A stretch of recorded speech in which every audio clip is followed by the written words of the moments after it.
Greetings, my Israelite brothers and sisters, heirs, joint heirs, adopted, grafted, natural, spiritual.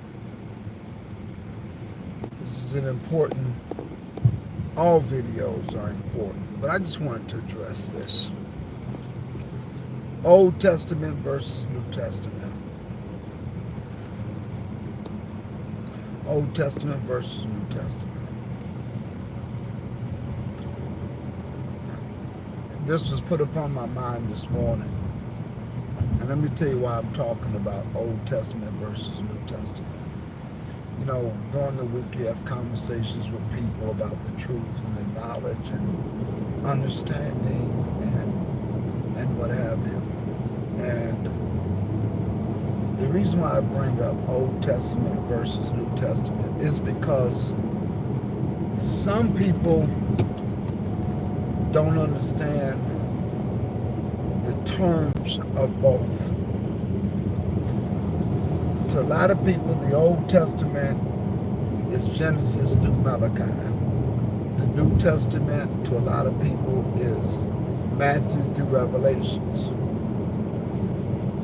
And the problem comes in when you don't understand the difference in the terminology, the etymology of the word. And what it's referring to, when you mention Old Testament, New Testament, people don't want to read. I'm bringing in a different understanding now. They don't want to read Genesis through Malachi because it's got the word old. And if you think the Testament is the books between Matthew and Revelation being the new and Genesis and Malachi being the old, you're going to stop doing things like reading the books. So let me break it down. The Testament is nothing but the covenant. You have an old covenant and a new covenant. The covenant has nothing to do with the splitting of the book, Genesis through Malachi and Matthew through Revelations. There's about 300-400 years between Malachi and Matthew. And because of that, people think that there is a break, and it's not. Again, a testament is nothing but a covenant or an agreement. And what has changed in the agreement is the sacrificial system. Everything else remains the same. Everything else remains the same. Dietary law, the royal law, ceremonial law, all of that is still in place. It is the sacrificial system that has changed. Now, let me also bring this up so that you can understand where I'm going at. Genesis through Malachi are the scriptures. Those are the prophets. Those are the Psalms. That is what we go by. Everything that you read in the Psalms, the prophets, and the law, or the book of Moses, they call it, or it's often referred to as, is what we live by. That's what we get our guidance from. That's where we get our guidance from. That's what, when we read and study, that's what we need to read and study. Matthew through Revelation is the testimonies, or you can call it confirmation. But if you're going to be a testimony and a confirmation, a testimony and a confirmation to what? It has to be, you're either testifying to something or about something, or you are confirming something. That's what Matthew through Revelations is. It's a book of testimony, a book of confirmation. So you need to go and understand what, so the Matthew and all of its authors, Matthew, Mark, Luke, and John, were disciples who became apostles, who were basically writing, confirming the scriptures. Peter, his books. Paul, his letters. Luke, all of them. They're just confirming or testifying to the scriptures. That's it. If you don't understand the scriptures, you're not going to understand what those brothers are talking about. So Christendom and the Romish Christian doctrine and the today's theology persuasion has you thinking that Matthew through Revelations are the scriptures. That's the Bible. That's the new section. That's the new learning. And if you do that, you're going to have a problem. Because Paul and Peter, they write in such a vague way. They're writing with the assumption, and they're writing to a particular audience. And the audience that they were writing to were people who understood Genesis through Malachi. That's what they read. In the days of these brothers, that's all that existed. When the scrolls existed, it was the books of the prophets. It was the Torah. It was the Psalms.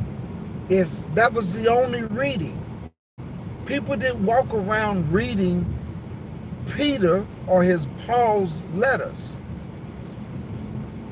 That was not the books that you live by. So these brothers only wrote confirmation. Let me tell you why this is important, because we're going to be doing a section called the Gospel According to the Prophets. I won't be doing Bible study this Friday, and I'm going to be away. We have a young man that's going to be bringing the lesson at 1 o'clock who does a phenomenal job. But when I return, we're going to be hitting the Gospel According to the Prophets. We're going to be using the encyclopedia. We're going to be using books that can confirm or that can testify. I'm talking about the encyclopedia as to what these guys prophesied that actually happened. We're going to be doing that. And a lot of people don't realize that the message of the gospel has never changed.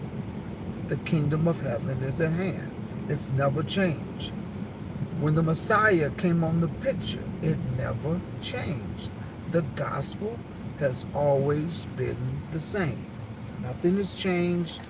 Nothing is different. Everything is still in place. The message has always been the same from the beginning of time. Nothing has changed. It's all about the gospel of the kingdom of heaven is at hand.